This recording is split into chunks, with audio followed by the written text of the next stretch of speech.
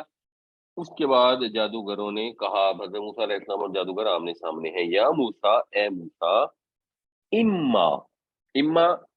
تو بس یہ مطلب ہوتا ہے بات تو یوں ہے، ایسا ہے، جہاں تک اس کا تعلق ہے. یہاں پہ اب کیونکہ ایک اما پیچھے آ رہا ہے، ایک اما آگے آ رہا ہے، تو اس کا پھر مطلب ہوتا ہے یا تو یہ ان کے تلقیہ، آپ ڈالیں، و اما، اور یا یہ ان نکون نحن الملقین، یا ہم ہوں ڈالنے والے، ہم بن جائیں ڈالنے والے. یعنی تو آپ پیش کریں یا ہم پیش کرنے والے یہ ایک جادوگروں کا، جس کو ہم انگریزی میں کہتے ہیں پروفیشنل کرٹسی. تو یہ پروفیشنل کرٹسی کا مظاہرہ تھا. جیسے یہ گلوکار بھی ایک دوسرے کے پاس جب ملتے ہیں نا، تو پہلے آپ کی بات کرتے ہیں. تو انہوں نے ان سے کہا جی آپ ڈالنا چاہتے ہیں تو آپ فیصلہ کر لیں، ورنہ جو ہے اگر آپ کہیں تو ہم پیش کر لیتے ہیں. جس سے لگتا ہے کہ نہیں، ان کی ایک طرح خواہش ہے کہ ہم پیش کر لیں. قالوا یا موسیٰ اما ان تلقی و اما ان نکون نحن الملقین. کہنے لگے اے موسیٰ، یا تو تم پہلے پیش کرو اور یا ہم پیش کرنے والے بنتے ہیں. قال القو، فرمایا کہ ڈالو. فلما القو، پھر جب انہوں نے ڈالا. اب یہ القو اور القو میں فرق ہے. جیسے اسلمہ ہوتا ہے نا، اسلمہ، وہ مسلم ہوا، اس سے فعل امر بنتا ہے اسلم، تو فرما بردار ہو جا. جب اس کو پلورل کریں گے تو یہ ہو جائے گا اسلموں، اور اس کا کریں گے تو ہو جائے گا اسلیموں. تو اسلیموں ہے فعل امر، تو یہ ال کی یو تھا اور یہ ایکچولی پھر بن گیا القو، اور یہ ال کا یو تھا تو یہ بن گیا القو. تو یہ فعل امر ہے اور یہ ماضی ہے. کہا کہ تم ڈالو، پھر جب انہوں نے ڈالا سحرو، تو انہوں نے جادو کر دیا اعین الناس، لوگوں کی نگاہوں پر انہوں نے کر دی نظر بندی، شعبدہ بازی کر دی. انہوں نے جادو کر دیا لوگوں کی نگاہ، جو بھی لوگ اکٹھے تھے ان کے اوپر ایک آنکھوں پر جادو ہو گیا، ان کی آنکھوں کو دھوکہ لگ گیا. ایکچولی کچھ نہیں ہوا، آنکھوں کے اوپر اثر ہوا. وَاسْتَرْهَبُوهُمْ، رہا کا مطلب ہوتا ہے ڈر، اور انہوں نے ڈرا دیا، خوف زدہ کر دیا ان کو. وَجَاءُوا بِسِحْرٍ عَظِيمٍ، اور بہت بڑا جادو کر کے لائے، بہت بڑا کرتب دکھایا. یعنی جو بھی اس زمانے میں مروجہ ہوں گے، وہ دنیا والوں کے لحاظ سے انہوں نے بہت امپریسو جادو کیا. اور وہ اس جادو میں بھی آتے ہیں کیا کیا. قال القوا فلما القوا السحروا اعین الناس واسترهبوهم وجاءوا بسحر عظیم. فرمایا تم ہی پیش کرو. پھر جب انہوں نے پھینکا، جب انہوں نے ڈالا، تو انہوں نے جادو کر دیا لوگوں کی آنکھوں پر اور ان پر دہشت طاری کر دی اور بہت بڑا جادو کر دکھایا. یہ سورہ طہ میں آتا ہے قال بل القوا، موسیٰ نے کہا نہیں تم ہی ڈالو. تو پھر جب انہوں نے ڈالا فَإِذَا حِبَالُهُمْ وَعَصِيُّهُمْ، تو یکا یک ان کی رسیاں اور ان کی لاٹھیاں. يُخَيَّلُ إِلَيْهِ مِنْ سِحْرِهِمْ، لوگوں کے، اور یہاں الیہ سے مراد موسیٰ علیہ السلام ہے، کہ موسیٰ علیہ السلام کے خیال میں ایسے محسوس ہوا اور لوگوں بھی ایسے لگا ان کے جادو کی وجہ سے انہا تسعا، کہ وہ دوڑ رہی ہیں. فَأَوْجَسَ فِي نَفْسِهِ خِيفَةً موسیٰ، تو پھر اس وقت محسوس کیا موسیٰ نے بھی اپنے دل میں خوف. قُلْنَا لَا تَخَفْ إِنَّكَ أَنْتَ الْأَعْلَىٰ، تو ہم نے کہا کہ مت ڈرو، بے شک تم ہی غالب رہو گے. تو بڑا زبردست انہوں نے جادو کر کے دکھایا. تو کیا ہوا وَأَوْحَيْنَا إِلَىٰ موسیٰ، اور ہم نے وحی کی موسیٰ کی طرف، ان کے القی عصاک، آپ ڈالیں اپنا عصا، اپنی لاٹھی پھینک دیں، فَإِذَا، تو یکا یک، ہیا وہ، کیونکہ عصا مؤنث ہے اس لیے ہی آیا، تلقفو بھی اس لیے آیا کیونکہ یہاں پہ اب اس کو سانپ میں کنورٹ ہونے کی بات نہیں ہوئی، عصا کے ساتھ ہی جوڑ رہی ہے، تو وہ پھر مؤنث کا صیغہ استعمال ہوا ہے۔ لقف کا مطلب ہوتا ہے کسی چیز کو تیزی تیزی نگلنا، ہڑپ کر جانا، تو وہ یکا یک نگلنے لگی، ما یا افکون، جو وہ گھڑ رہے تھے، یعنی انہوں نے جو طلسم کھڑا کیا تھا حضرت موسیٰ علیہ السلام کے عصا نے سانپ اژدہا بن کر اس طلسم کو نگلنا شروع کر دیا، تو جہاں جہاں سے وہ سانپ گزرا جادو کا اثر کافور ہو گیا، اور وہ جو سانپوں کی طرح لہرا رہی تھی وہ واپس لاٹھی یا سانپ بن کے رہ گئی۔ ایک یہ مطلب ہو سکتا ہے، ایک مطلب یہ بھی ہو سکتا ہے کہ وہ اژدہا بنا اور ان کے سارے سانپ جو بنے تھے ان کو کھا گیا، دیٹ از آلسو پاسبل۔ تو یعنی انہوں نے جو زبردست پورے ملک سے، ایک ایسے ملک میں جہاں پہ جادو کا بہت زیادہ زور تھا، جہاں بہت زیادہ ٹیکنالوجی تھی، وہاں سے کٹھے کر کے جادوگر لے کے آئے بہترین زبردست، انہوں نے آ کے اتنا بڑا اپنا کرتب دکھایا کہ اس کے لیے لوگوں کا یاد اتنا بڑا تھا کہ قرآن شریف میں بھی یہ الفاظ استعمال ہوئے کہ وجاؤ بسحر عظیم، حضرت موسیٰ علیہ السلام نے اپنا عصا پھینکا اور اس نے ان کا سارا طلسم جو ہے اس کو برباد کر کے رکھ دیا۔ وَأُوحَيْنَا إِلَىٰ مُوسَىٰ أَنْ أَلْقِ عَصَاكَ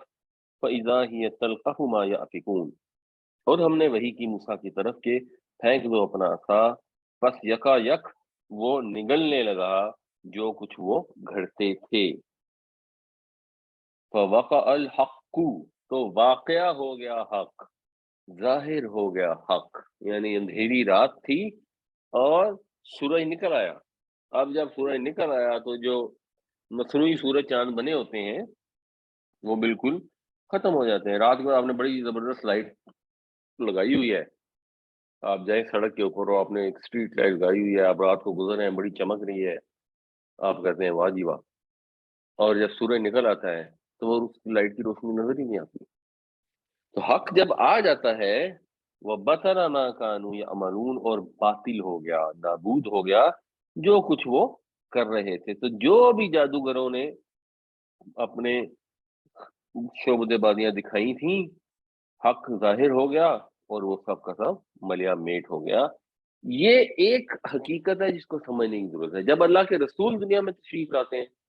تو دنیا میں ایونچولی یہ ہو جاتا ہے کہ حق کی جیت ہوتی ہے اور باطل شکست کھاتا ہے۔ جب رسول دنیا میں نہیں ہوتے علیہ السلام تو پھر بھی بہت دفعہ ایسا ہو جاتا ہے، کبھی نہیں بھی ہوتا، مگر جب قیامت کا دن آئے گا تو جو چیز حق ہوگی وہ واضح ہو جائے گی، اور جو بھی لوگوں نے کرتوت کی ہوں گے اپنی طرف سے بڑا چیمپئن بن کر، بڑا زبردست، بڑا سمجھدار بن کر، جیسے ہم لوگ کرتے ہیں،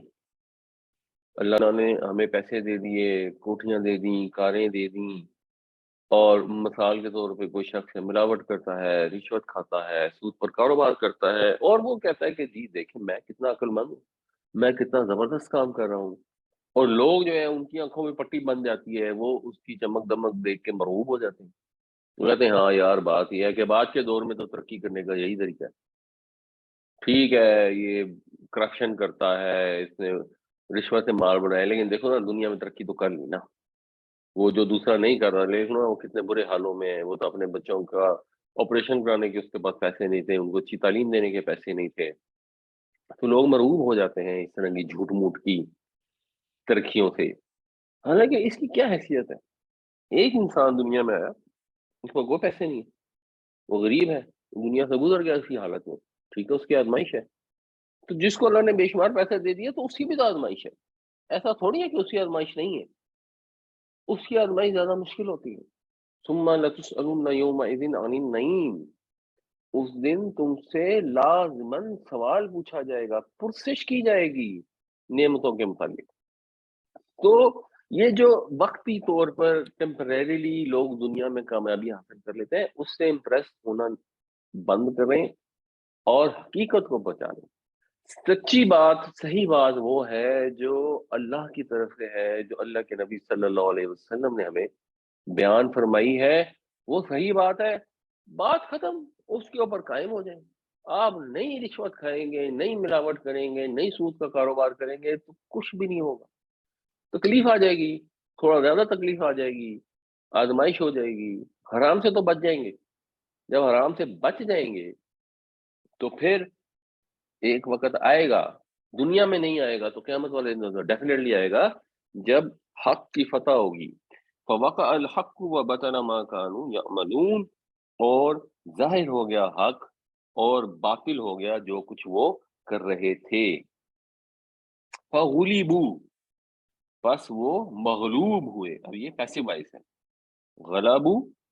وہ غالب ہے، غلبو وہ مغلوب ہوئے، ہنالکا وہیں اسی جگہ اس وقت، ونقلبو اور وہ پلٹے۔ انقلاب ہوتا ہے کسی چیز کا خود بخود ایک طرف سے دوسری طرف پھر جانا، اور وہ پلٹے صاغرین۔ صغیر ہمیں پتا ہے چھوٹے کے لیے استعمال ہوتا ہے، کبیر بڑا، صغیر چھوٹا، صاغر چھوٹا ہونے والا۔ تو وہ چھوٹے ہو کر، اور پھر یہ صاغر کا لفظ جو ہے نا یہ ذرا برے معنوں میں استعمال ہوتا ہے، تو وہ ذلیل ہو کر رہ گئے، ذلیل ہو کر پلٹے۔ پلٹے کا مطلب یہ ہے کہ جب وہ واپس اپنے حالت میں آئے تو ذلیل ہو کے رہ گئے۔ تو اب کیا کون مغلوب ہوا؟ یعنی جادوگر تو مغلوب ہوئے ہی، فرعون اور اس کے سارے سردار تھے وہ بھی مغلوب ہوئے، اور وہ بھی ذلیل و خوار ہو کر واپس آئے، کیونکہ یہ تو اب وہ جشن کا موقع تھا، امپورٹنٹ دن تھا، جو مثلا چھٹی کا دن ہوگا اور کھلا میدان تھا، دن چڑھے مقابلہ ہوا، سب لوگ اکٹھے ہو گئے، سب کے سامنے انہوں نے اپنی طرف سے حضرت موسیٰ علیہ السلام اور ہارون علیہ السلام کو شکست دینے کے لیے پورے ملک سے ماہر جادوگر، اب سب کو پتا تھا نا، تو اعلان ہوئے ہوئے تھے کہ جی بہترین ماہر جادوگر آ رہے ہیں، یہ ایک آدمی اور اس کا بھائی ہے جنہوں نے بغاوت کرنے کا ارادہ ظاہر کیا ہے، تو آپ آئیں اور تماشا دیکھیں کیسے ہم سرکاری قوت، لیکن ہم پاور سے ان کو نہیں مار مور رہے یا کوئی قتل نہیں کرا رہے، ہم ان کا مقابلہ کر کے ان کو بتا رہے ہیں کہ بھائی تم نے جادو کیا ہے، لوگوں کو امپریس کرنے کی کوشش کر رہے ہو، تو ایسا ہم تمہارے جادو کو شکست فاش دیں گے کہ سب کو پتہ لگ جائے گا۔ اور ہو گیا الٹا، اس کو شاید یہ اندازہ نہیں ہوگا کہ یہ اتنا واقعی جینون ایسا معجزہ ہے۔ ہو سکتا ہے اس کو کہیں لگ رہا ہوگا جی میں اگرچہ یہ معجزہ ہے لیکن میں اس کو اس طرح انڈرمائن کر لوں گا، جیسے لوگوں کو لگتا ہے، جیسے جو بھی ڈکٹیٹرز ہوتے ہیں وہ کوشش کرتے ہیں ایسی حرکتیں کرنے کی جو پھر ایونچولی ان کے اوپر پڑتی ہیں، اور جو بڑے بڑے ڈکٹیٹر تھے، چاہے وہ حسنی مبارک تھا اور صدام حسین جیسا ڈکٹیٹر تھا، خیر اس کو تو امریکہ سے شکست ہوگی، لیکن بہرحال وہ ایسی حرکتیں کر ہی دیتے ہیں، نہ کرتا وہ بھی اس کے اوپر، کویت کے اوپر حملہ، کہ نتیجے میں پھر منہ کی کھانی پڑتی ہے اکثر۔ فغلبوا هنالك وانقلبوا صاغرین، وہ مغلوب ہو گئے اسی وقت یا اس وقت، اور وہ ذلیل ہو کر واپس آئے۔ وَأُلْقِيَ السَّحَرَةُ السَّاجِدِينَ، یہ القیہ جو ہے نا یہ بھی پیسو وائس ہے۔ لفظی ترجمہ کیا ہے؟ ڈال دیے گئے، السحرۃ جادوگر، ساجدین سجدہ کرنے والا، سجدے میں۔ ہوا کیا کہ وہ جادوگر بے اختیار سجدے میں گر پڑے۔ یہ اس کے لیے القیہ کا لفظ استعمال کیا گیا کہ وہ اتنا ان کے اوپر ہیبت طاری ہوئی، اتنی تعظیم ان کے اندر جذبہ اس کا وہ ہے وہ نمودار ہوا، جیسے کسی چیز نے اندر سے پکڑ کر انہیں سجدے میں گرا دیا۔ یہ پیسو وائس کے ورب سے یہ مقصد ہے کہ وہ بس بے اختیار سجدے میں گر پڑے۔ وہ بے اختیار سجدے میں کیوں گر پڑے؟ وہ بے اختیار سجدے میں اس لیے گر پڑے کہ وہ تو ماہر ترین جادوگر تھے۔ جب انہوں نے مثلا اپنی رسیاں پھینکی اور وہ لہرانے لگیں، لوگوں کو ایسا محسوس ہوا کہ وہ لہرا رہی ہیں، جو باہر لوگ بیٹھے تھے مجمع میں ان کو تو لگا کہ وہ لہرا رہی ہیں، لیکن جو یہ جادوگر تھے خود ان کو پتا تھا کہ یہ لہرا نہیں رہی، یہ ہماری شعبدہ بازی ہے۔ تو جو ماہر فن ہوتا ہے وہ اس کو پہچان جاتا ہے کہ کیا ہو رہا ہے۔ جب حضرت موسیٰ علیہ السلام نے عصا ڈالا تو وہ ماہرین تھے، ان کو دیکھتے ہی سمجھ لگ گئی کہ یہ انہوں نے جادو کیا ہی نہیں، یہ جادو ہے ہی نہیں، وہ پہچان گئے اس کو۔ کہ یہ اللہ کا معجزہ ہے، اور اس معجزے سے وہ اتنے متاثر ہوئے، اتنے مرعوب ہوئے، ان کی جو صلاحیت تھی، جو ایکسپرٹیز تھی، جو مہارت تھی، اس کی وجہ سے وہ فوراً انہوں نے اعتراف کر لیا اور اس کی تعظیم میں سر جھکا دیے، اور اپیرنٹلی اللہ کے حضور سجدے میں پڑ گئے۔ یہ اس کی اگر ایک میں پہلے بھی ہم نے ڈسکس کی تھی، ایک میں مثال دوں، مجھے ایک دفعہ میں نے انٹرویو سنا تھا، وہ مجھے اس کو کوئی کلپ نہیں ملتا، کہ عطا اللہ قاسمی کہتے ہیں کہ ایک دفعہ میری حفیظ جلندری سے بات ہو رہی تھی، تو میں نے ان سے کہا کہ حفیظ صاحب آپ کا جو یہ شعر ہے نا، یہ مجھے بڑا پسند ہے، آپ لوگوں نے بھی اکثر نے سنا ہوگا کہ دیکھا جو تیر کھا کے کمی گاہ کی طرف، اپنے ہی دوستوں سے ملاقات ہو گئی۔ تو کہتے ہیں فٹ حفیظ جلندری نے جواب دیا کہ حفیظ یہ شعر کہہ ہی نہیں سکتا، کیونکہ حفیظ جلندری کی ایک سرٹن ایکسپرٹیز تھی بہت زیادہ۔ قاسمی بھی شاعر تھے اس زمانے میں، ذرا لیس ایکسپرٹ ہوں گے، اور خیر وہ ایک بہت بڑے شاعر کبھی بھی نہیں بنے۔ تو انہوں نے کہا یہ شعر تو حفیظ کہہ ہی نہیں سکتا، دیکھا جو تیر کھا کے کمی گاہ کی طرف، یہ ممکن ہی نہیں ہے۔ یہ ایک ایکسپرٹ کا اوپینین ہے، ویسے وہ اپنے شعر پہ کمنٹ کر رہے تھے، ظاہر ان کو پتہ ہی ہوگا، بٹ یہ ان کا ایکسپرٹ اوپینین ہے کہ اصل شعر ہے دیکھا جو کھا کے تیر کمی گاہ کی طرف۔ کیوں؟ کیونکہ اگر آپ اس کو پڑھیں گے تو دیکھا جو تیر کھا کے کمی گاہ، آپ کو یہاں پہ رکنا پڑے گا، آپ اٹکاؤ آئے گا، کھا کے کمی گاہ کے کمی جو ہے اس کو وہ کہتے ہیں عیب تنافر، یہ کاف اور کاف اکٹھی ہو گئی، کیونکہ یہ وہ کہہ ہی نہیں سکتے۔ دیکھا جو کھا کے تیر کمی گاہ، اس میں فلو ہے، اس میں زبان اٹکتی نہیں ہے۔ اور حفیظ جالندری نے جب ان سے سوال کیا ہے کہ انٹرویو، اور میں نے ان کا دیکھا، کسی نے پوچھا کہ جی یہ قومی ترانے کے متعلق کچھ بتائیں، تو انہوں نے کہا جی میں نے اس قومی ترانے کے اندر جو بڑی محنت کر کے اور بڑی ایفرٹ کیا اس کو لکھنے میں، یعنی ایک ہوتی ہے نا شاعروں کو آمد ہو رہی ہے اور وہ بس وہ لکھی جا رہے ہیں، تو میں نے اس کو لکھنے میں بڑی ایفرٹ کیا اور بڑی اس کی نوک پنا سواری ہے کہ اس کے اندر فلو ہو، اس کے اندر کوئی اٹکاؤ نہ ہو۔ تو آپ قومی ترانہ اگر اس نظر سے پڑھیں گے اور دیکھیں گے تو آپ کو محسوس ہوگا کہ اس میں زبان کہیں نہیں اٹکتی، یعنی ایک عیب تنافر ہونا تو ایک چیز ہے نا، ایک اوورال فلو بھی ہے جو اس میں بہت اسٹرانگ فلو ہے، آپ پڑھتے چلے جاتے ہیں پاک سر زمین شاد باد، کہیں زبان رکتی نہیں ہے، ایک ترنم بھی ہے اور فلو بھی ہے۔ اور وہ اسی انٹرویو میں بھی جلندری نے کہا کہ زندگی میں نے صرف ایک کتاب ایسی دیکھی ہے جو شروع سے آخر تک جس کے اندر کوئی اٹکاؤ نہیں ہے، جو ایکسٹریم فلو میں ہے، یہ ایک اینگل ہے صرف، اور وہ کتاب ہے قرآن شریف، جو الحم سے الناس تک آپ پڑھتے چلے جائیں تو اس کے اندر فلو ہے۔ اب عام آدمی کے لیے اس فلو کو سمجھنا شاید یا اپریشیٹ کرنا اتنا آسان نہیں ہے۔ حفیظ جالندری خود کیونکہ بہت بڑے شاعر تھے، تو ان کے لیے اس کو سمجھنا اور یہ چیز سمجھنا کہ جب آپ فلو میں کوئی چیز لکھنے بیٹھتے ہیں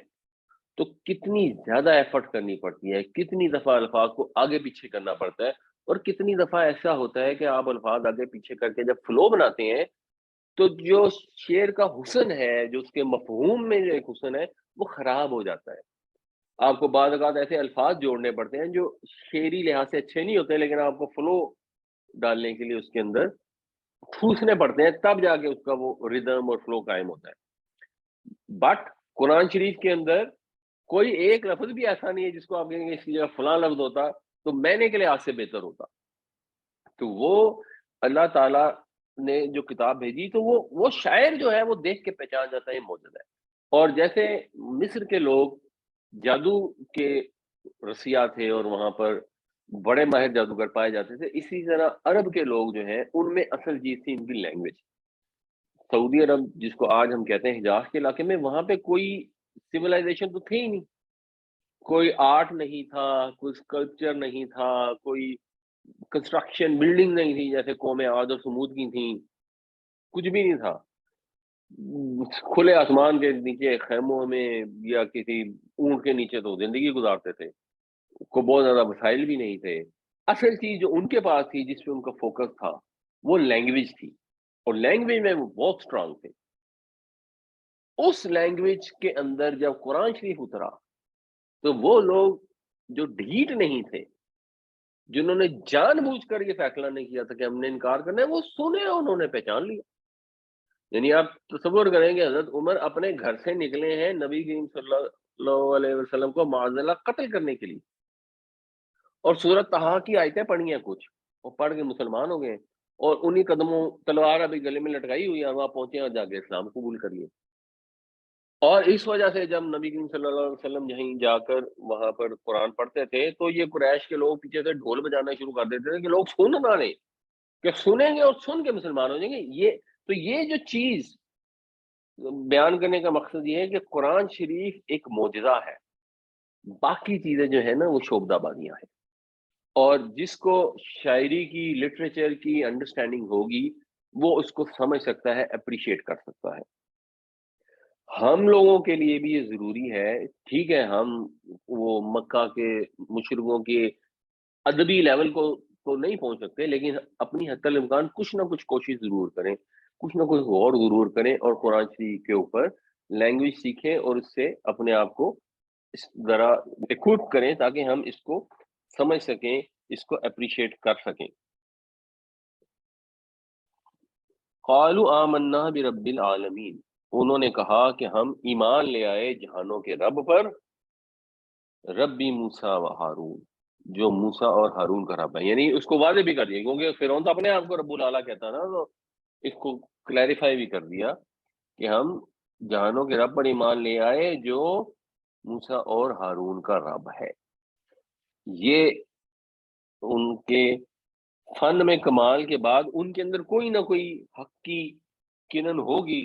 جو کرن جو ہے وہ پھر بھڑک اٹھی، اور ان کو اس معجزے کو دیکھ کر انہوں نے فیصلہ کر لیا کہ ہم حضرت موسیٰ علیہ السلام پر ایمان لے آئے۔ ایک سوال پوچھا تھا مجھ سے خرم صاحب نے، انہوں نے کہا جی کہ یہ اس کے متعلق بتا دیں، عید میلاد النبی کے متعلق۔ تو عید میلاد النبی کے متعلق جو ہے وہ بڑی سادہ سی چیز ہے، اس میں کوئی کمپلیکیشن اور مشکل ہے نہیں۔ ہم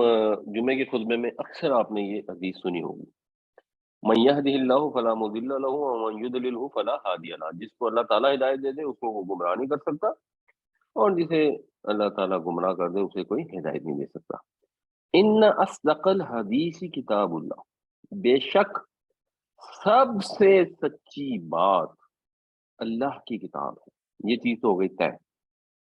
وَأَحْسَنَ الْحَدْيِ ہدی محمد صلی اللہ علیہ وسلم، اور سب سے بہترین طریقہ محمد صلی اللہ علیہ وسلم کا طریقہ۔ اب یہ بڑی سمپل سادہ سی بات ہے، کون مسلمان ہے جو اس کا انکار کرے گا؟ سب سے بہترین طریقہ ہمارے پیارے نبی صلی اللہ علیہ وسلم کا طریقہ ہے۔ ہم نے کوئی بھی کام کرنا ہے، اگر سوال پیدا ہو، کوئی بھی ایک کام ہے، آپ کھانا کھا رہے ہیں، آپ سے کوئی کہتا ہے کہ جی بیٹھ کے کھانا کھائیں،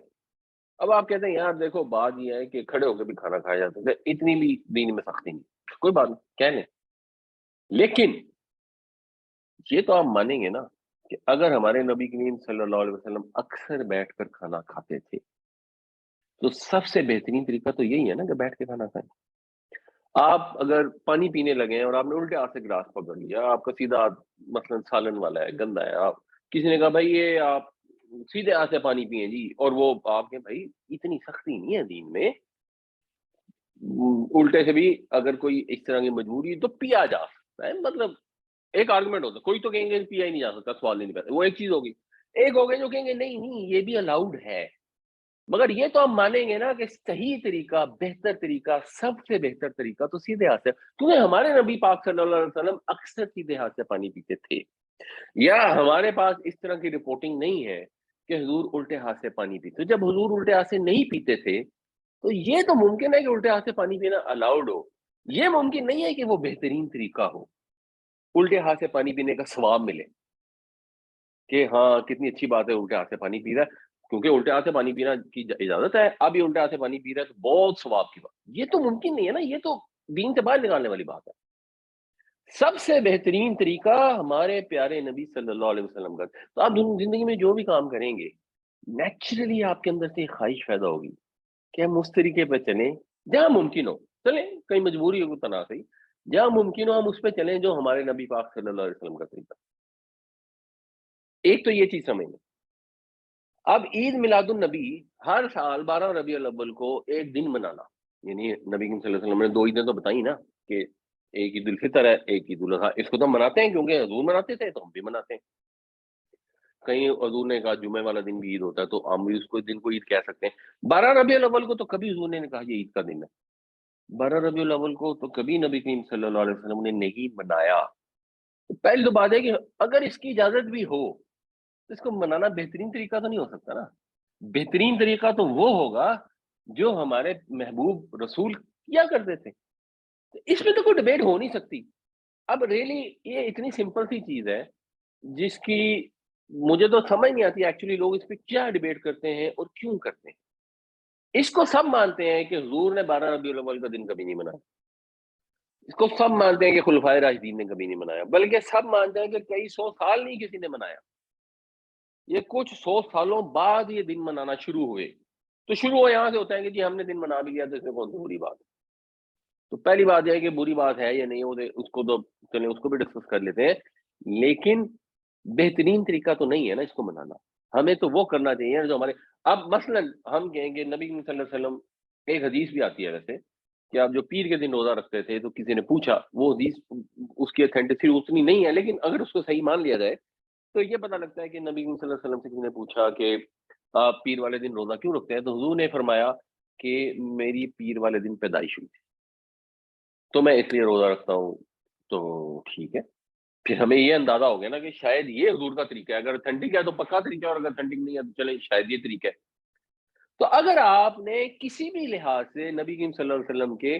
پیدا ہونے کی خوشی کو منانا ہے تو پھر ہر پیر کو روزہ رکھا کریں، کیونکہ حضور ہر پیر کو روزہ رکھتے تھے، وہ آپ کر نہیں رہے، اور آپ 12 ربیع الاول کو منا رہے ہیں، اور 12 ربیع الاول ایک ایسی تاریخ ہے جس کے متعلق یہ تو اوتھینٹسٹی سے ریلیٹو اوتھینٹسٹی ہے کہ اس روز نبی کریم صلی اللہ علیہ وسلم کی وفات ہوئی تھی۔ یہ چیز کہ اب اس کے دن پیدا ہوئے تھے، اس کی تو کوئی اوتھینٹسٹی ہے بھی نہیں اور ہو بھی نہیں سکتی، کیونکہ جب نبی کریم صلی اللہ علیہ وسلم کی وفات ہوئی تو آپ تو دنیا کی مشہور ترین شخصیت تھے اس وقت بھی، 1 لاکھ سے زیادہ لوگ آپ کے پروانے تھے، سب کو پتا تھا آج حضور کا انتقال ہو گیا نا، تو دنیا میں سب کو پتا تھا۔ تو وہ تو اگر اور تاریخ ہمارے پاس آتی ہے تو اس میں تو کافی اوتھینٹسٹی ہو گئی۔ جب نبی کریم صلی اللہ علیہ وسلم پیدا ہوئے تو کسی کو بھی نہیں پتا تھا کہ یہ بنیں گے وہ سورج جس سے پوری دنیا کو ہدایت کی روشنی ملے گی، تو کسی کو پتا تھا ہی نہیں۔ جب پتا تھا ہی نہیں تو ظاہر سی بات ہے اس ڈیٹ میں تو ویسے اتھینٹسٹی نہیں ہے، تو یوم وفات ہونے میں تو پھر بھی اتھینٹک ہے، تو اس دن خوشیاں منانا یہ ویسے ہی سمجھ سے باہر ہے۔ اور اگر فرض کریں ہے ہی اور منانی ہی ہے تو پھر وہ تو پھر پیر کا دن ہے، تو پیر کے دن ہر پیر کو روزہ رکھیں۔ آگے اسی حدیث میں جو آگے بیان ہوتا ہے، اور یہ حدیث مختلف تھوڑے بہت الفاظ مختلف تھا، مختلف کتابوں میں ہی میں نے سنن نسائی کی لیے کیونکہ عام طور پہ ہمارے جمعے کے خطبے میں یہ والی پڑھی جاتی ہے۔ وَشَرَّ الْأُمُورِ مُحْدَثَاتُهَا، حدثہ کہتے ہیں نئی چیز، حادثہ جیسا ہوتا ہے نا جو ایک دم ہو جاتا ہے، اور امور میں سے، معاملات میں سے جو سب سے بری چیز ہے، سب سے برا کام ہے، وہ نیا کام ہے۔ وَكُلَّ مُحْدَثَةٍ بِدْعَةٍ، اور ہر نیا کام جو ہے وہ انوویشن ہے۔ بدعت کا مطلب بدیع السماواتی والارض کا مطلب ہوتا ہے جو عدم سے وجود میں لے کے آئے، جو پہلے سے ایک چیز موجود نہ ہو اس کو لے کے آئے وجود میں، یعنی ایجاد کرے، تو وہ ہر نیا کام انوویشن ہے، بدعت ہے۔ وَكُلَّ بِدْعَةٍ ضَلَالَةٍ، اور ہر جو بدعت ہے یہ گمراہی ہے، وَكُلَّ ضَلَالَةٍ فِي النَّارِ، اور ہر گمراہی جہنم میں لے کر جانے والی ہے۔ تو اب کیا پتہ لگا کہ اگر آپ نے کوئی نیا کام کیا ہے تو وہ نیا کام جو آپ نے کیا ہے وہ انوویشن ہے۔ اب لوگ اس پہ جواب دیں اچھا جی پھر اس کا مطلب ہے فیس بک استعمال کرنا جہنم میں لے کے جانے والی چیز ہے، کیونکہ فیس بک بھی تو ایک انوویشن ہے۔ حالانکہ کامن سینس سے پتہ لگ رہا ہے اس کا یہ مطلب نہیں ہے، اور یہ دوسری حدیث میں بھی ہے کہ من احدث فی امرنا، جس نے ہمارے امرنا ھذا، ہمارے اس معاملے میں کوئی نیا طریقہ ایجاد کیا، ہمارے اس معاملے سے مراد یعنی ہمارے دین میں، جس نے ہمارے دین میں کوئی نیا طریقہ ایجاد کیا جو ما لیس منہ، جو اس میں نہیں ہے۔ اب اس میں یہ بات نہیں ہو رہی کہ اگر کسی نے کاغذ ایجاد کر لیا، یعنی اگر پہلے زبانی تھا، کسی نے لکھنے کا طریقہ ایجاد کر دیا، کسی نے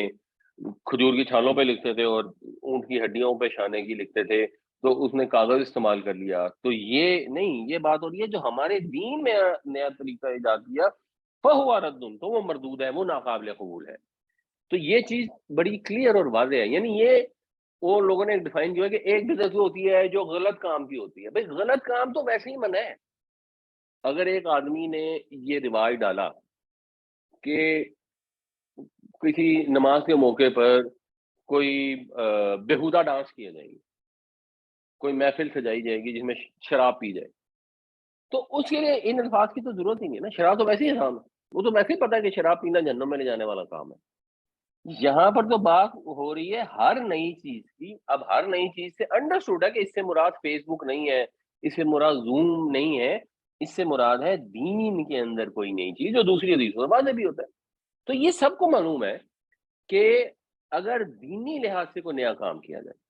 وہ کہیں گے اچھا جی لیکن دیکھیں جی بات یہ ہے کہ آپ جو ہے وہ کرتے ہیں، مثال کے طور پر ایک کانفرنس کرتے ہیں جس کے اندر سارے لوگ اکٹھے ہو کے کوئی چیز ڈسکس کرتے ہیں اور دینی چیز ڈسکس کر لیتے ہیں۔ جب وہ دینی چیز ڈسکس بھی کر لیتے ہیں، مثلا مثال کے طور پہ فرض کریں کوئی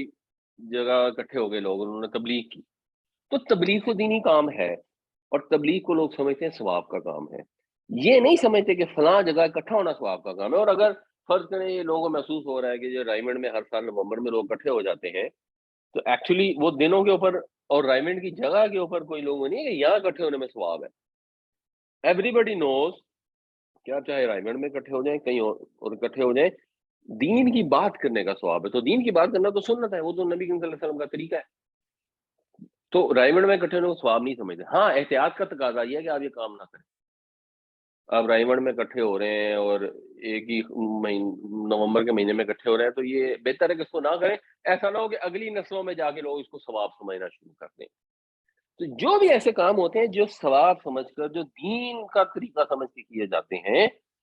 وہ بدعت ہیں اور ہر بدعت گمراہی میں لے جانے والی ہے۔ اب یہ چیز بالکل کلیئر ہے، اس کے اوپر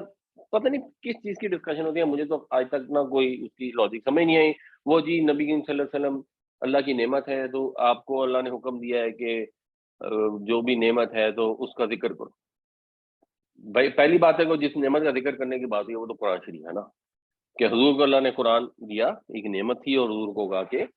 اس کو آپ لوگوں کے سامنے اس کا چرچا کریں، تو آپ بھی کریں، قرآن کا چرچا کریں۔ اور ایون آپ نے یہ بھی کرنا ہے، آپ نے نبی کریم صلی اللہ علیہ وسلم کا ذکر کرنا ہے، آپ نے حضور کی تعریف کرنی ہے، آپ نے حضور پر درود بھیجنا ہے، تو ضرور کریں، یہ تو بالکل دینی کام ہے۔ ان میں 12 ربیع الاول کہاں سے آ گئے؟ روز کریں، ہر دن۔ یہ جو ایک لوگوں نے نا آج کل انگریزوں کا جیسے ہوتا ہے مدرس ڈے مناتے ہیں، کیوں؟ اپنی ماں کو پھینک آتے ہیں اولڈ ہوم کے اندر، پھر وہ کہتے ہیں ہم ماں کو پوچھتے نہیں، تو ایک دن انہوں نے سال میں رکھ لیا کہ ایک دن ذرا ماں کو پوچھ لیا کریں گے۔ فادرز ڈے کر لیں گے تو ایک دن باپ کو تحفہ دے دیں گے، خود نہیں جائیں گے تو بھیج دیں گے، موقع ملا تو پھر چلے بھی جائیں گے، چلو بڈھا بیچارہ خوش ہو جائے گا۔ ہمارے معاشرے میں تو ایکچولی مثلاً مدر ڈے اور فادر ڈے کی کوئی تک نہیں ہے نا۔ ہمارے معاشرے میں تو والدین کی خدمت کرتے ہیں لوگ جنرلی، اللہ جن کو توفیق عطا فرمائے، کچھ بد نصیب ہمارے بھی ایسے ہیں جو نہیں کرتے، بٹ ان کی خدمت کرتے ہیں، ان کا خیال رکھتے ہیں، اور جس بچے کے پاس رہ رہے ہوتے ہیں وہ روز ان سے ملتا ہے، وہ روز every day is a Father's Day and a Mother's Day. تو اسی طرح every day is a day of the prophet. ہمارا کون سا کام، کون سا لمحہ، کون سا مومنٹ ہے جس میں ہم اپنے نبی پاک صلی اللہ علیہ وسلم کے بتائے ہوئے طریقے کو یاد نہیں کرتے کہ حضور نے یہ طریقہ سکھایا، ہم نے ایسے ہی کرنا ہے؟ کس وقت ایسا ہوتا ہے جب ہمیں اپنے نبی صلی اللہ علیہ وسلم سے دل میں محبت محسوس نہیں ہوتی، آپ کے لیے دعا نہیں نکلتی، آپ کے لیے ہم درود پڑھنے کی خواہش نہیں پیدا ہوتی؟ تو every day is the day of the profit. یہ عیسائیوں کی نقل میں آ کے اگر یہ کر بھی رہے ہوں، اور فرض کریں اس کا کوئی جواز نکلتا بھی ہو، کھینچ کھانچ کے کسی نے ثابت کر لیا کہ نہیں نہیں یہ اصل میں وہ والی بدعت نہیں ہے، کر بھی لیا، تب بھی یہ تو طے ہے نا کہ احسن الحدی حدی محمد، بہترین طریقہ محمد صلی اللہ علیہ وسلم کا طریقہ ہے۔ بہترین تو یہ ہے کہ اگر حضور میلاد نہیں مناتے تھے، 12 ربیع الاول کا دن سیلیبریٹ نہیں کرتے تھے، تو بہترین طریقہ یہ ہے کہ 12 ربیع الاول کا دن سیلیبریٹ نہ کیا جائے۔ یہ اب کامن سینس کا سوال ہے، باقی اگر کسی کو اس کے اوپر پھر بھی اس کو کوئی ہے تو وہ تو ظاہر سی بات ہے، ہر انسان نے قیامت والے دن اپنا جواب خود جا کر دینا ہے اور اپنے عمل کا خود حساب دینا ہے. اکثر خطبوں میں ڈاکٹر صاحب ابھی تقریر کے اینڈ میں کہتے ہیں میں ماں علینا البلا. ہمارا کام تو یہ ہے کہ بات کو واضح کر کے پہنچا دیں. اگر کسی کو پاس دوسری کوئی بہتر بات ہے تو ضرور بتائیں, اس کو ہم بھی قبول کرنے کے لیے تیار انشاءاللہ. اسی سلسلے میں ایک بڑی مثال دی جاتی ہے کہ قرآن پاک پہ جو اعراب لگائے گئے یہ بہت یعنی کہ بعد میں لگائے گئے, تو یہ کہتے ہیں جی یہ بھی تو مطلب نا جی ایک جو ہے نا بدعت ہے, تو اس کو کیسے جسٹیفائی کریں گے آپ نا جی؟ دیکھیں جیسے میں نے مثال دی پیپر کی, کاغذ جو ہے یا جس طرح آپ اعراب کی بات کر رہے ہیں, پہلی تو بات یہ ہے کہ ایسا نہیں تھا کہ قرآن کے الفاظ میں اعراب نہیں تھے. یوں نہیں تھا کہ جب لوگ پڑھتے تھے الحمدو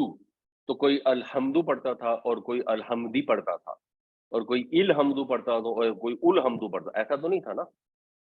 الحمدو ہی پڑھتے تھے. ہمارے ہاں جو اردو کی اخبار ہوتی ہے اس کے اندر تو اعراب نہیں لگے ہوتے اور ہم ساری صحیح صحیح پڑھ لیتے.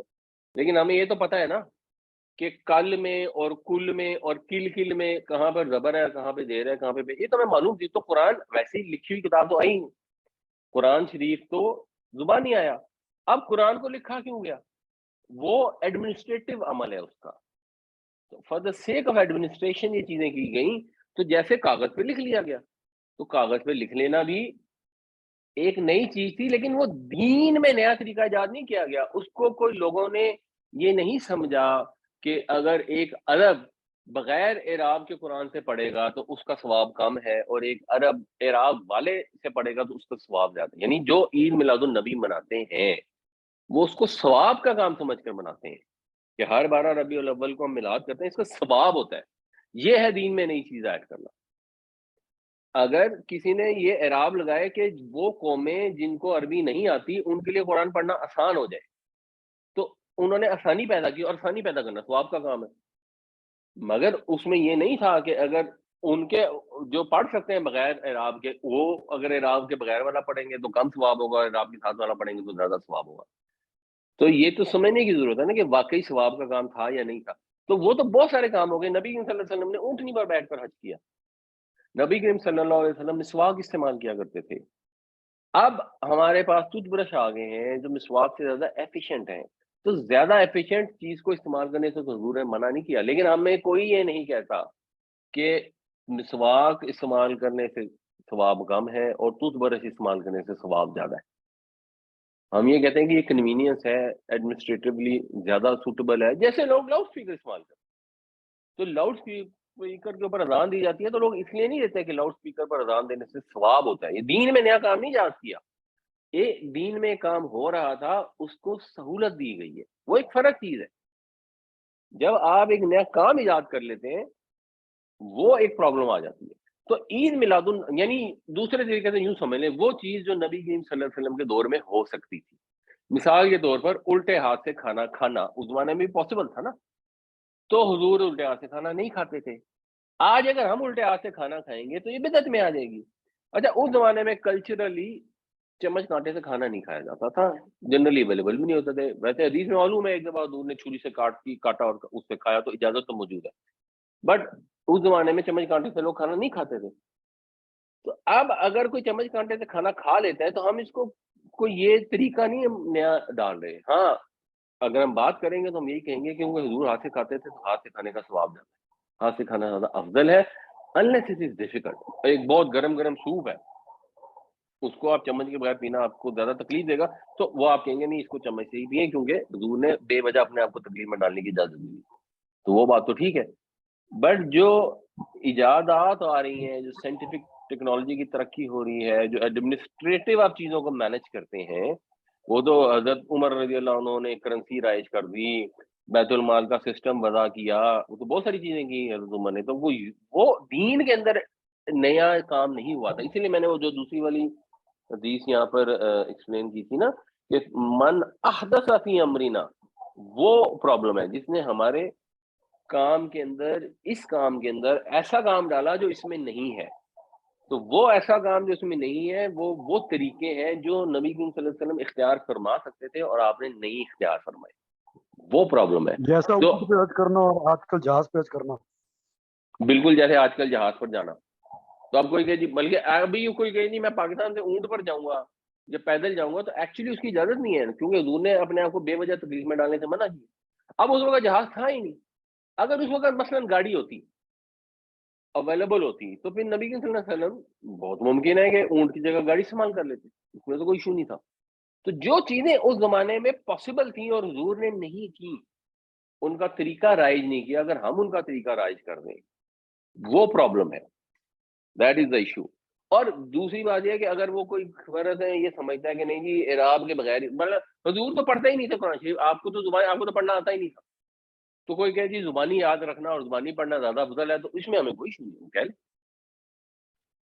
زیادہ افضل سمجھا جاتا ہے تو وہ کہہ لیں، لیکن ایسا نہیں ہوا کہ حضور نے خود نہیں پڑھے لکھے تھے تو لوگوں کو اجازت نہیں تھی کہ وہ بھی نہ پڑھے، مگر حضور الٹے ہاتھ سے کھانا نہیں کھاتے تھے، تو اس وقت کھا سکتے تھے، تو حضور عید میلاد النبی کا دن 12 ربیع الاول کو نہیں مناتے تھے، منا سکتے تھے، نہیں مناتے تھے، تو وہ طریقہ تو پاسبل تھا نا، وہ تو نہیں کرتے تھے۔ اب اعراب اس وقت کیوں نہیں لگے، وہ جیسے جیسے آگے چیزیں ترقی ہوتی گئیں، آسانیاں، تو آسانیاں بہم پہنچانا، لوگوں کے لیے زندگی کو آسان کرنا، یہ تو سنت ہے۔ تو اگر آپ سمجھتے ہیں کہ 12 ربیع الاول کرنے سے کوئی آسانی آ جاتی ہے جینوئنلی، تو پھر ایک فرق بات ہے، ہمیں تو نہیں سمجھ اسے کون سی آسانی آتی۔ جزاک اللہ جی، بہت اچھا بیان کیا۔ ایک میں آپ کو ویسے ذرا انٹرسٹنگ چیز مجھے لگتی ہے وہ، یعنی اب دیکھیں میں قرآن شریف پڑھاتا ہوں اور مجھے عربی کافی حد تک آتی ہے، اور یہاں پر یہ ایرر تھی اور یہ مجھ سے نہیں پکڑی گئی اور مجھے پتہ نہیں لگا، اور میں سن رہا ہوں اور پڑھ رہا ہوں، اور میں ترجمہ بھی میں نے اپنے ذہن میں کیا ہوا تھا کہ کیا ہے، لیکن یہ اس میں لا نہیں لکھا ہوا تھا، یہ مس ہو گیا تھا، کاپی پیسٹ کرتے ہوئے رہ گیا، مگر وہ عبداللہ نے کیونکہ 30واں سپارہ تو پورا حفظ کر لیا ہوا ہے تو اس کو پتہ لگ گیا۔ تو یہ بعض اوقات جب لوگ کہتے ہیں نا کہ جی حفظ کا کیا فائدہ ہے، قرآن سمجھ کے پڑھنا چاہیے، وہ دوسری قسم ہو جاتی ہے، یعنی قرآن سمجھ کے پڑھنا بہت امپورٹنٹ ہے، ہدایت کی کتاب ہے، اس سے ہدایت ہی حاصل کرنی ہے، اصل مقصد وہی ہے، لیکن جو ہم بچوں کو حفظ کرواتے ہیں اس کا اللہ تعالیٰ نے یہ سسٹم رکھا ہے، اگر کوئی کتاب کی فارم میں ہوتا ریفرنس کرنے کے لیے تو یہ اس طرح کی غلطیاں نہ پکڑی جاتی ہیں اور وقت کے ساتھ ساتھ تبدیلیاں ہو جاتی ہیں۔ تو اللہ نے سسٹم یہ بنایا ہے کہ وہ لوگ جنہیں قرآن سارا یاد ہوتا ہے، جب نماز میں قرآن پڑھا جاتا ہے، کہیں پہ بھی پڑھا جاتا ہے، اور کہیں ان انٹینشنل غلطی بھی ہو جاتی ہے، یا اگر کوئی جان بوجھ کے بھی غلط پڑھتا ہے تو فٹ پیچھے سے آواز آتی ہے کہ یہ یوں نہیں ہے، یوں ہے۔ تو اس وجہ سے اللہ تعالیٰ توفیق عطا فرمائے، اپنے بچوں کو جس جس کے لیے ممکن ہو ضرور حفظ کرائیں، یہ ایک بہت بڑی خدمت اور سعادت ہے۔ although اس کا یہ مطلب نہیں ہے، وہ بھی دوسری سیما کی طرف حفظ کر کے سمجھے کہ بچہ 7 بندوں کو یا 15 بندوں کو جنت سے میں لے جائے گا، جہنم سے بچا لے گا، نہیں، وہ یاد کرانا بھی بہت بڑی سعادت ہے، اور اس کے بعد اصل مقصد یہی ہے کہ اس کو سمجھا جائے اور اس پر عمل کیا جائے۔ جزاکم اللہ خیرہ، اللہ تعالیٰ ہم سب کو قرآن پڑھنے، سمجھنے، اس پر عمل کرنے کی توفیق عطا فرمائے اور دوسروں تک پہنچانے کی بھی توفیق عطا فرمائے، آمین یا رب العالمین۔